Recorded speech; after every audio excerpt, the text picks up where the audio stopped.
everyone, Reverend Geek here. So, the big questions from episode 7, one of the biggest ones, has been who is Supreme Leader Snoke? Now, it's kind of an interesting thing when you think about it because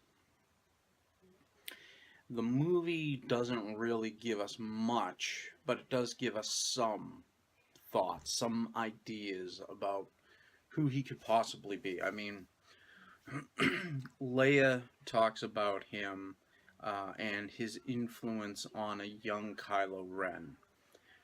So how did that happen? Part of it, I think, has to be that he had to have had a seat on the Senate,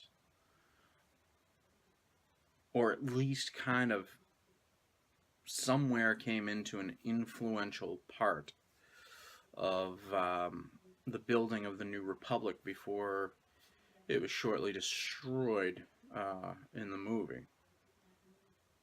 So, of course, there's a lot of rumors over him. Some of them are complete bunk. I mean, I don't think Snoke is the Emperor. I don't think Snoke is Vader. I mean, definitely can't be Vader because we see the Force spirit of Anakin show up with Yoda and Obi-Wan at the end of Return of the Jedi. So there's no way that it's Vader. It is very plausible, I think, that it could be Pelagius. If we go with Episode 3, Revenge of the Sith, and we remember what the Emperor slash Palpatine slash Sidious tells Anakin, Pelagius somehow learned to control death. And there's a couple of good theories out there about this, and I'm not going to get deep into it, but when you think about what is going on with the storyline, that Snoke has somehow put himself into Kylo Ren's way, that he's been influencing him since a young age. There's a lot of what I would say, a lot of how Sidious has been just there influencing Anakin in the original well, not the original, but the prequel trilogy.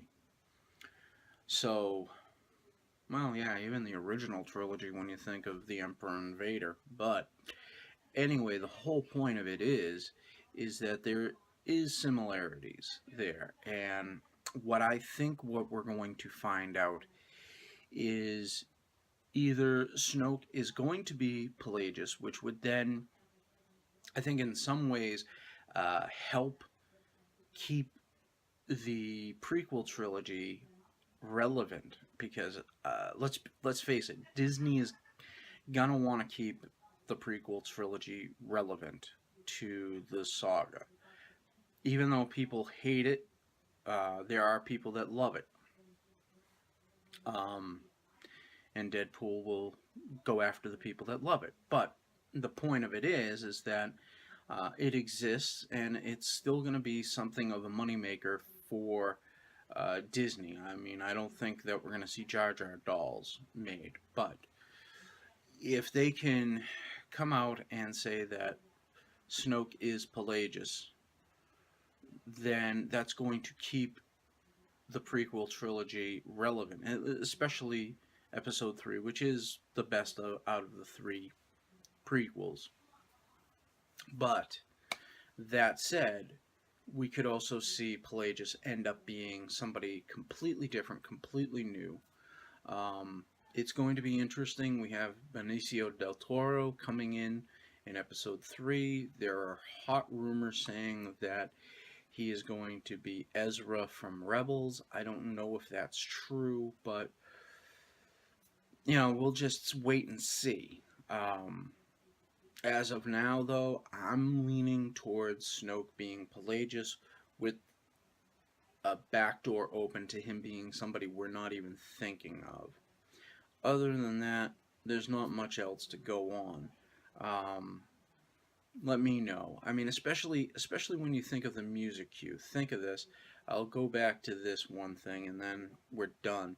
Um, Go back and watch the opera scene where um, Anakin and Palpatine are talking, and there's this music playing in the background, and then when you see Snoke talking with Hux and Kylo, there's this music scene that's going on there, and um, that is the thing that kind of hits people to say that it has to be um, Kylo Ren.